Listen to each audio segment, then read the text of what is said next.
Os sonhos se tornam realidade quando o desejo os transforma em ação concreta. Peça grandes presentes à vida e a estimulará a dá-los a você.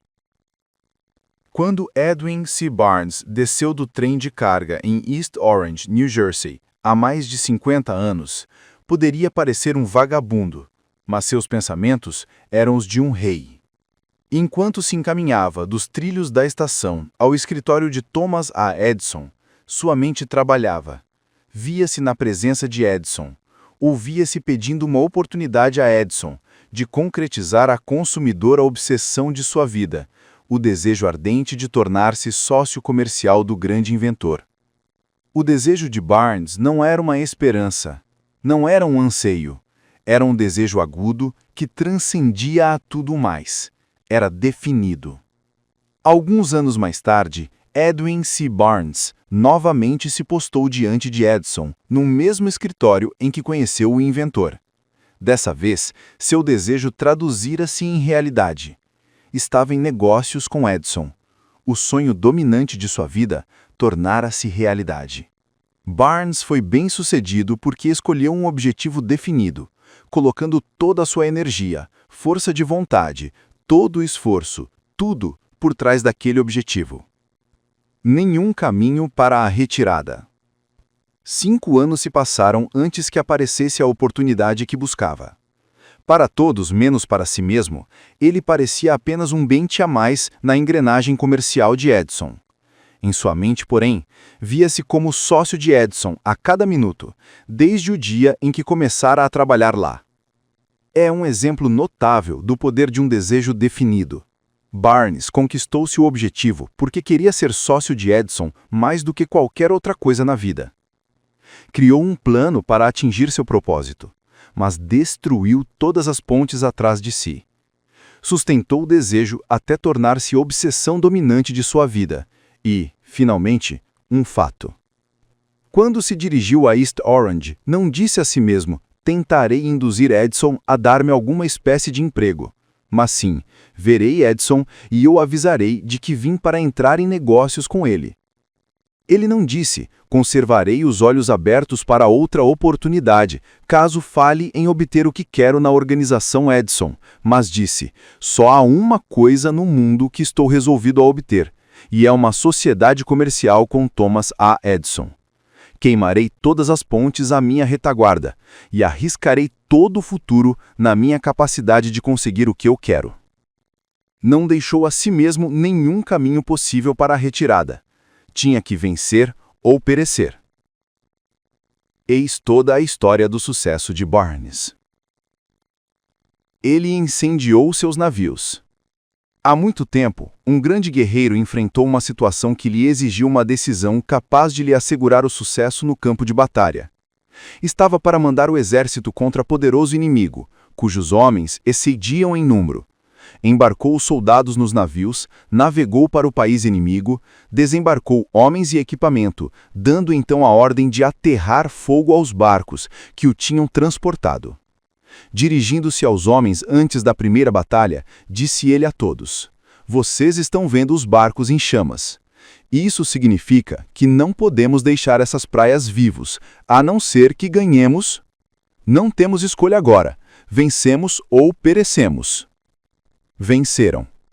Toda pessoa que vence em uma iniciativa deve estar pronta a aterrar seus navios, cortando todas as retiradas. Somente assim procedendo é que se pode ter certeza de um estado de mente conhecido como ardente desejo de vencer, que é essencial ao sucesso. Na manhã seguinte ao grande incêndio de Chicago, um grupo de comerciantes estava na rua State, vendo os escombros fumegantes do que tinham sido suas lojas. Fizeram uma conferência para resolver se tentariam reconstruir ou se deixariam Chicago para começar outra vez numa parte mais promissora do país. Chegaram à decisão: todos menos um. O comerciante que resolveu ficar e reconstruir apontou o dedo para as ruínas de sua loja e disse: senhores, nesse mesmo lugar construirei a maior loja do mundo, não importando quantas vezes ela possa incendiar-se. Isso foi há quase um século. A loja foi construída. Lá está ela hoje, monumento altaneiro ao poder do estado de mente conhecido como desejo ardente. Teria sido muito mais fácil para Marshall Field fazer o que os seus colegas comerciantes fizeram.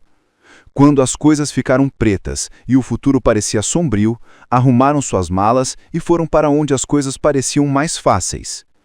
Note bem a diferença entre Marshall Field e os outros comerciantes, porque é a mesma diferença que distingue praticamente todos os que têm sucesso daqueles que fracassaram. Todo ser humano que alcança a idade da compreensão do propósito do dinheiro anseia por ele.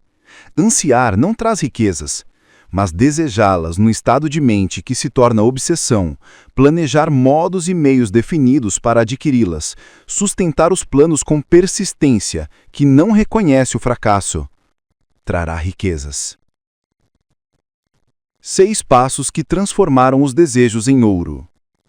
O método pelo qual o desejo de riquezas pode ser transmutado em seu equivalente financeiro consiste nos seguintes passos definidos e práticos. 1.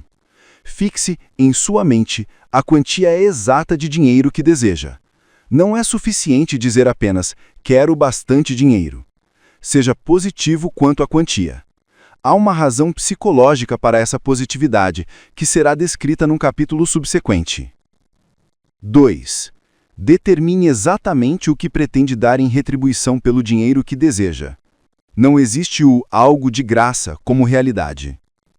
3. Estabeleça uma data definida de quando pretende possuir o dinheiro que deseja. 4. Crie um plano definido para levar a cabo seu desejo e comece já, quer você esteja pronto ou que não esteja, para pôr o plano em ação.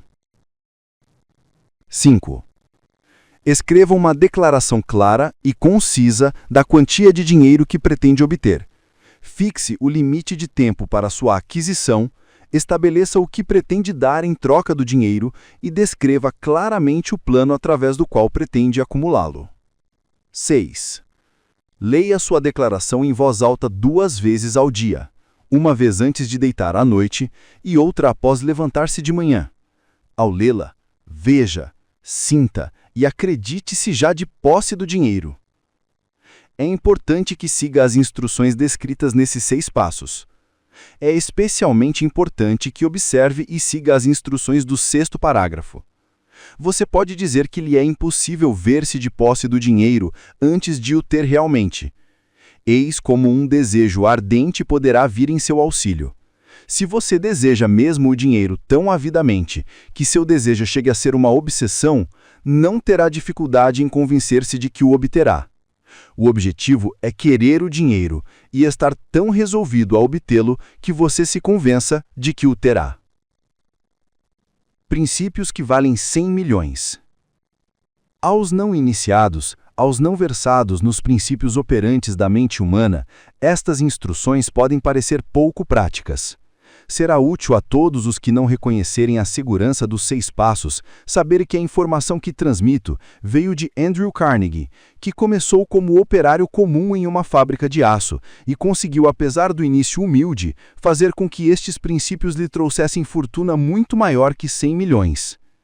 Pode ser útil saber também que os 6 passos aqui comentados foram cuidadosamente verificados pelo falecido Thomas A. Edison, que neles colocou o selo de aprovação, considerando-os não só os passos essenciais para a acumulação de dinheiro, mas para atingir qualquer objetivo.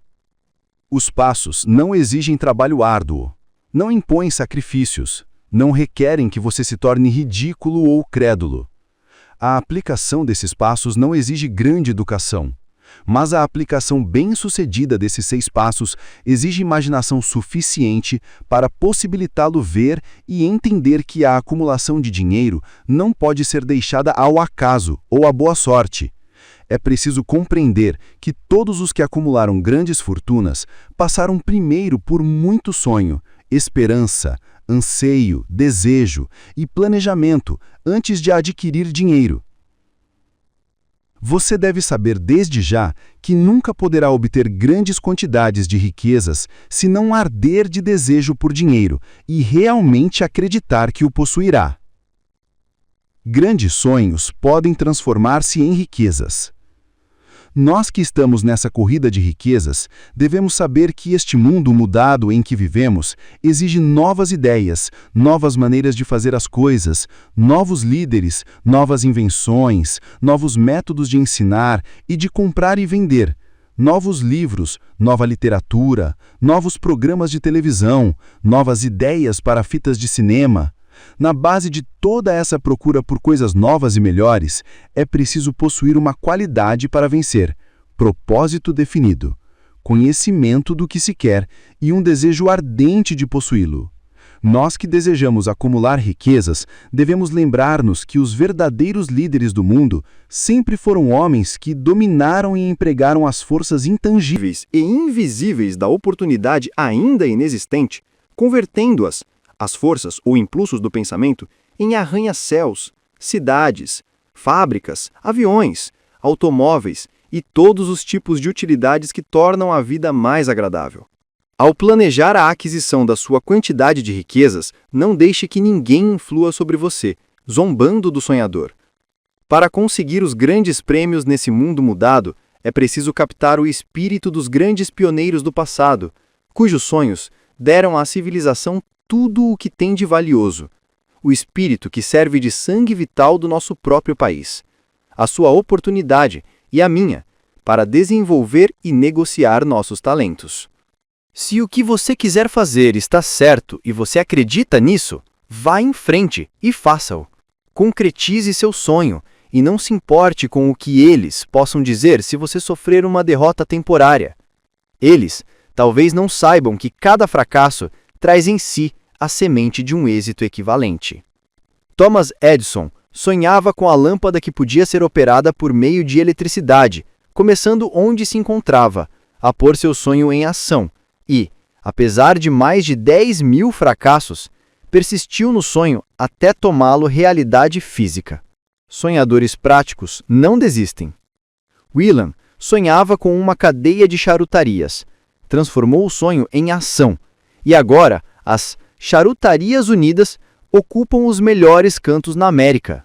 Os irmãos Wright sonhavam com uma máquina que voasse. Atualmente, podemos ver evidências no mundo inteiro de que o sonho era sensato. Marconi sonhou com um sistema que utilizasse as forças intangíveis do éter. Provas de que não sonhou em vão podem ser encontradas em cada aparelho de rádio e televisão do mundo. Pode interessar-lhe saber que os amigos de Marconi fizeram-no ser detido e examinado num hospital psiquiátrico quando ele anunciou que descobrira o princípio através do qual poderia enviar mensagens pelo ar sem o auxílio de fios ou quaisquer outros meios de comunicação físicos. Os sonhadores de hoje passam melhor. O mundo está repleto com uma tal quantidade de oportunidades que os sonhadores do passado jamais conheceram. Colocaram o desejo por trás dos sonhos. O desejo ardente de ser e de fazer é o ponto inicial do qual deve partir o sonhador. Os sonhos não nascem da indiferença, do ócio ou da falta de ambição. Lembre-se de que todos que têm sucesso na vida partem de um mau começo, passam por muitas lutas desanimadoras antes de chegar. O ponto culminante na vida dos bem-sucedidos geralmente chega no momento de alguma crise, através da qual são apresentados ao seu outro eu. John Bunyan escreveu The Pilgrim Progress, que está entre os melhores livros ingleses depois de ter penado numa prisão e de ter sido dolorosamente punido por causa de suas opiniões religiosas. O. Henry descobriu o gênio adormecido em seu breino depois de ter sofrido grande desgraça e de ter ficado numa cela de prisão. Forçado pela desgraça a conhecer seu outro eu e a usar sua imaginação, descobriu que era um grande autor e não um miserável criminoso e marginal. Charles Dickens começou colando rótulos em latas de graxa.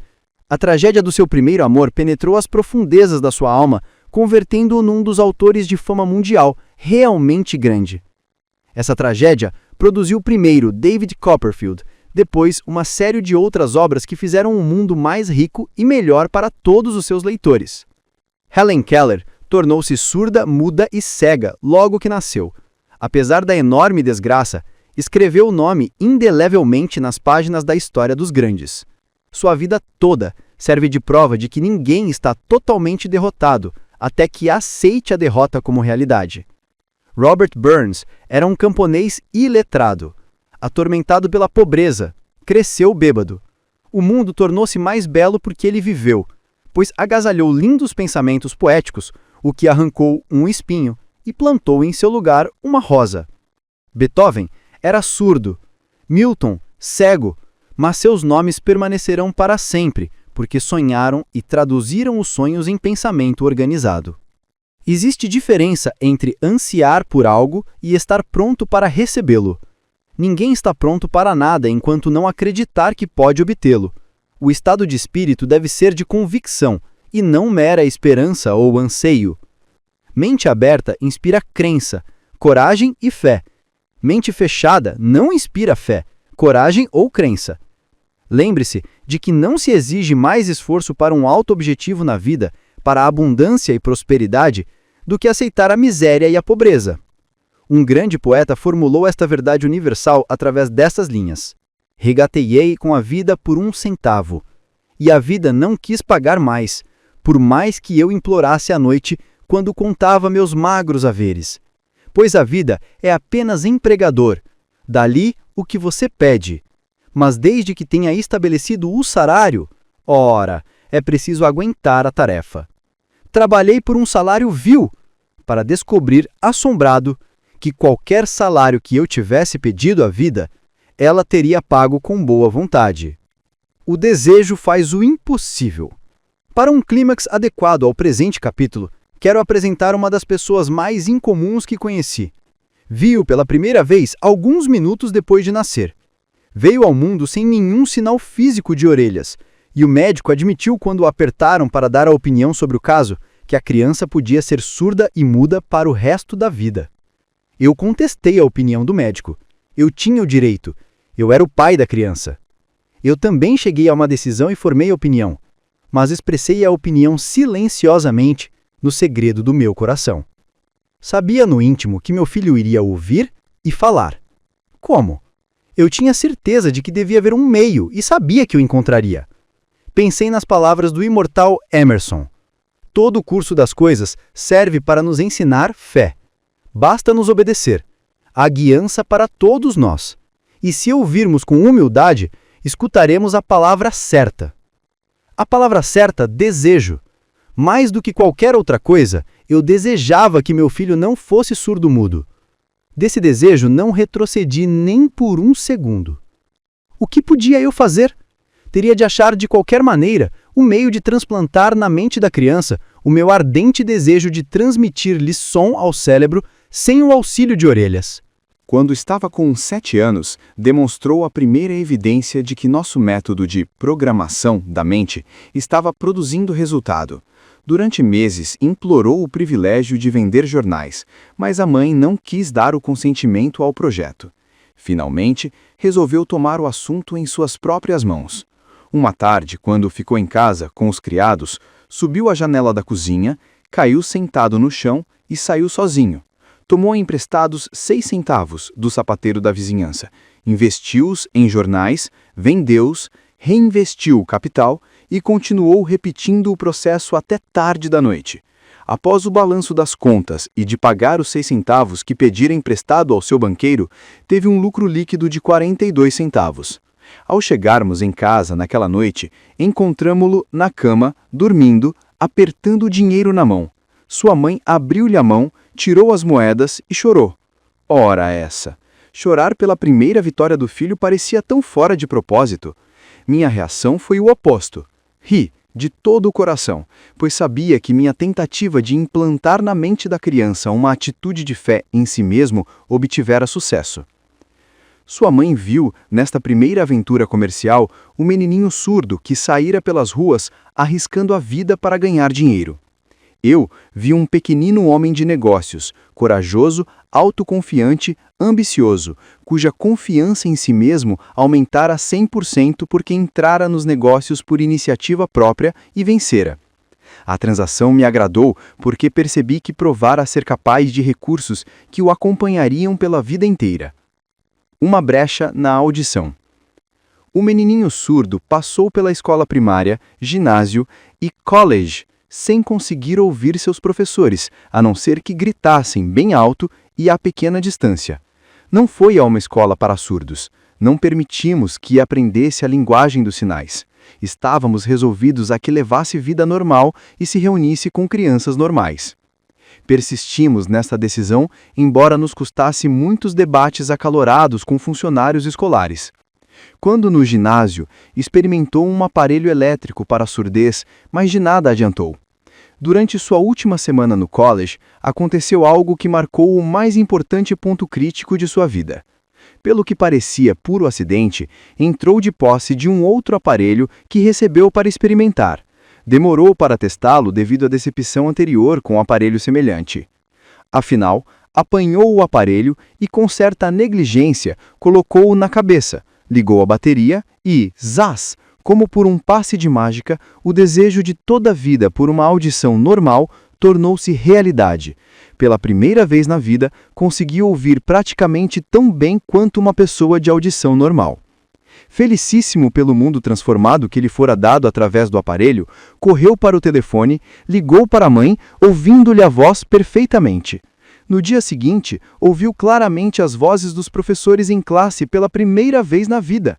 Pela primeira vez na vida, pôde conversar livremente com outras pessoas, sem a necessidade de que falassem alto. Na verdade, entrara de posse de um mundo transformado. O desejo começara a trazer juros, mas a vitória ainda não era completa. O menino ainda tinha que encontrar um meio definido e prático de converter seu defeito em uma qualidade equivalente. O menino surdo ajudou os outros. Mal compreendendo o significado do que já fora alcançado, mas intoxicado pela alegria do recém-descoberto mundo do som, escreveu uma carta ao fabricante de aparelhos de surdez, descrevendo com entusiasmo sua experiência. Algo em sua carta fez com que a companhia o convidasse para ir a Nova York. Ao chegar, foi escoltado pela fábrica e, enquanto conversava com o engenheiro-chefe, contando-lhe sobre seu mundo transformado, um pressentimento, ideia ou inspiração, chame-no do que quiserem, passou-lhe pela mente. Foi esse impulso do pensamento que converteu o mal que o afligia em qualidade, destinada a trazer tanto juros em dinheiro como em felicidade a milhares para sempre. A síntese daquele impulso de pensamento era o seguinte: ocorrera-lhe que poderia ser útil a milhões de surdos que passam a vida sem os benefícios de aparelhos de surdez, contando-lhes a sua história de mundo transformado. Durante um mês inteiro, pesquisou intensamente, analisando todo o sistema de marketing do fabricante de aparelhos de surdez.